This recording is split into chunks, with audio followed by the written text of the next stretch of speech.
नमस्कार, मैं मोनिका रे नवजात शिशु को बचाने की मुहिम पालोना में आपका स्वागत है।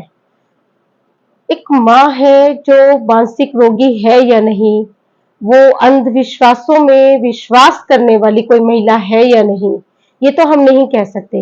लेकिन एक बात तय है कि वो महिला आज अपने ही बच्चे की हत्या की आरोपी है। उस पर हत्यारिन माँ का टैग चस्पा हो चुका है। उस पर जो आरोप है उसकी पुष्टि उस एरिया की सीसीटीवी फुटेज ने भी की है और उस माँ ने भी अपना गुनाह कबूल कर लिया है। ये जो घटना है ये छत्तीसगढ़ के दुर्ग जिले की है। वहां एक माँ 30-31 मार्च की दरमियानी रात को अपने बच्चे के गायब होने की शिकायत लिखवाने के लिए अपने एरिया के थाने में पहुंचती है। 31 मार्च को वो पुलिस थाने में पहुंचती है और ये शिकायत दर्ज करवाती है कि उसका बेटा जो कि उसके साथ सोया हुआ था, जिसकी उम्र 6 महीने की थी, वो वहां से अचानक गायब हो गया है और उसका कुछ भी पता नहीं चल रहा है। पुलिस आसपास की जगहों में उस बच्चे को तलाशती है, लेकिन कुछ भी क्लू नहीं निकल पाता है। फिर इसके एक दिन बाद यानी कि 1 अप्रैल को उसी गांव के तालाब में एक बच्चे का शव मिलता है, जो कोई और नहीं बल्कि उसी माँ का वो खोया हुआ बेटा है या कहें कि गायब हुआ बेटा है, जो उसके पास से सोते समय उठा लिया गया था या गायब हो गया था। वो बच्चा अपनी माँ के पास जो सोया हुआ था, वो उस तालाब तक कैसे पहुंचा, ये पुलिस के लिए एक बड़ा सवाल बन जाता है। जब सीसीटीवी फुटेज खंगाले जाते हैं तो 30-31 मार्च की रात यानी कि वो रात जिस समय वो बच्चा गायब होता है, करीब 2:45 बजे 2:40 पर एक काले रंग की साड़ी में महिला कहीं जाते हुए दिखाई देती है और ये भी नजर आता है उस सीसीटीवी फुटेज में कि उस महिला के कंधे पर एक बच्चा है। पुलिस इस नतीजे पर पहुंचती है कि ये बच्चा कोई और नहीं बल्कि वही 6 महीने का दीपांशु यादव है, जिसके गायब होने की रिपोर्ट उसके माँ बाप ने थाने में लिखवाई थी। जब वो सीसीटीवी फुटेज उस महिला के घर वालों और आसपास के लोगों को दिखाया जाता है, तो साड़ी से ये पहचान कर ली जाती है कि वो बच्चे को लेकर जा रही महिला कोई और नहीं बल्कि दीपांशु यादव की माँ मालती यादव ही है। यानी कि वो महिला जो अपने बच्चे के गायब होने की शिकायत लेकर थाने तक पहुंची थी। अब वो महिला अपने बच्चे को क्यों गायब कर देती है या उसकी हत्या क्यों कर देती है? जब पुलिस ने इसको खंगालना शुरू किया, तो पहले तो उस महिला ने मना किया, मालती यादव ने मना किया कि उसने अपने बच्चे की हत्या की है। लेकिन इसी बीच पोस्टमार्टम रिपोर्ट आ गई और पोस्टमार्टम रिपोर्ट में ये निकल कर आया कि बच्चे की मृत्यु से पहले करीब 1-2 घंटे पहले उसे दूध पिलाया गया था, क्योंकि उसके पेट में दूध मिला था। अब इसमें कोई शुबा नहीं रह जाता है कि मालती यादव ने ही अपने बच्चे को ले जाकर जिंदा उस तालाब में डाल दिया था। लेकिन ऐसा किया क्यों था? वजह क्या थी इसके पीछे? जब पुलिस ने मालती यादव से पूछा तो यादव टूट गई। उन्होंने कहा कि उनका पति वो दिलीप यादव वो शराबी है, गांजा का भी नशा करता है, घर में जरा भी आर्थिक सहयोग नहीं करता है, कुछ काम नहीं करता है, बल्कि इधर उधर से जो पैसे मालती कमाती हैं या किसी तरह से जोड़ जाड़ के रखती हैं, उन्हें भी वो अपने नशे की लत में गवा देता है। मालती यादव की 5 साल की पहले से एक बेटी थी, जो दोबारा जब वो प्रेग्नेंट हुई तो दिलीप ने डिलीवरी के लिए मालती को उनके भाई के पास मायके भेज दिया। किसी तरह से भाई ने उसकी डिलीवरी का खर्चा उठाया। भाई की हालत भी कुछ खास अच्छी नहीं थी।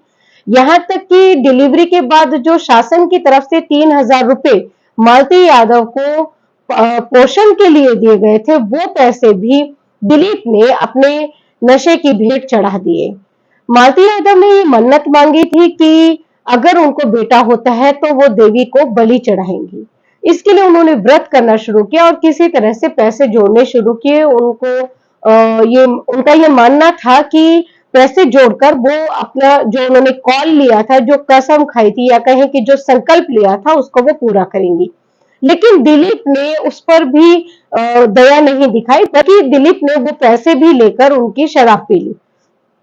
मालती यादव नाराज थी इस बात से काफी। इसी बीच उन्हें पता चला कि दिलीप यादव का किसी दूसरी महिला से भी संबंध है। इस बात ने उन्हें अंदर से तोड़ दिया, वो बहुत ज्यादा परेशान रहने लगी। और जब इस बात की शिकायत लेकर वो अपनी सास के पास गई तो सास ने मालती यादव को ही चुप रहने के लिए कहा। उन्होंने कहा कि उनका बेटा दिलीप काफी गुस्से वाला है, इसमें कुछ भी झंझट करने की जरूरत नहीं है, वो अपना मुंह बंद रखे। इन सारी बातों से मालती यादव अंदर ही अंदर घुटने लगी। बच्चे कुछ मांगते थे, बेटी उनकी बड़ी है क्योंकि 5 साल की, वो कुछ मांगती थी खाने के लिए तो मालती यादव दिलवा भी नहीं पाती थी। पैसे की भी तंगी थी, बच्चा अभी 6 महीने का था तो कहीं ना कहीं पोस्टमार्टम डिप्रेशन का भी असर रहा होगा। वो पहले से भी मानसिक अवसाद की शिकार रही थी, उनका ट्रीटमेंट चल रहा था, ऐसा स्थानीय मीडिया की रिपोर्ट्स में आया है। ग्रामीणों और घर वालों के हवाले से ये बात कही गई है। दुर्ग के एसपी अभिषेक पल्लव ने जब एक साइकोलॉजिस्ट बनकर मालती यादव से बात की तो उन्होंने अपना पूरा मन खोल के रख दिया।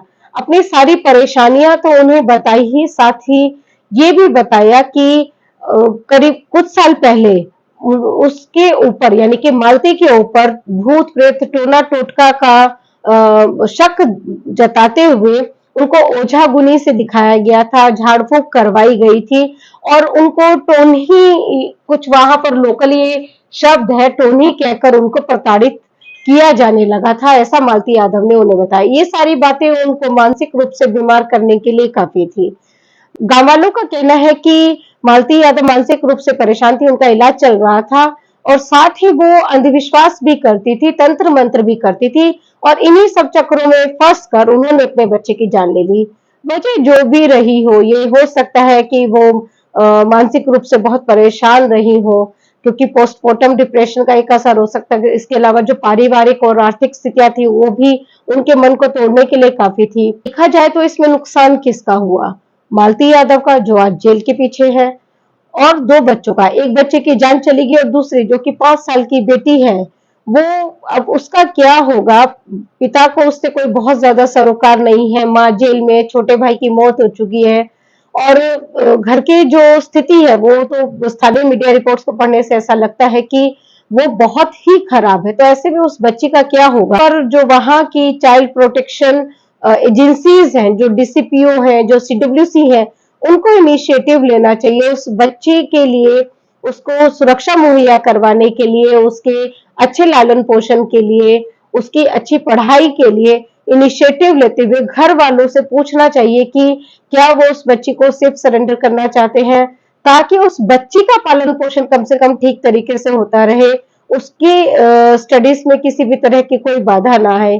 कि अब जबकि हमारा देश पॉपुलेशन में सबसे ऊपर पहुंच गया, नंबर 1 पे पहुंच गया, तो वहां हमें ये भी देखने की जरूरत है कि बच्चों की हत्या करने के बजाय हम परिवार नियोजन के उपायों पर ज्यादा जोर दें।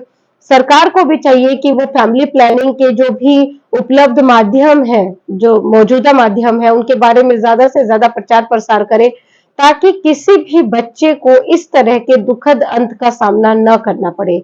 इसी बात के साथ मैं उनको शुक्रिया अदा करना चाहूंगी जिनकी वजह से हमको इस घटना की जानकारी मिली और वो है प्रवीण राय जी। प्रवीण राय जी ने ट्विटर पर पालोना को टैग किया था और उसी की वजह से ये दुर्ग की ये घटना की जानकारी हमें मिल पाई। ये जो घटना है ये घटी है छत्तीसगढ़ के दुर्ग जिले के चौकी नगपुरा थाना पुलगांव में।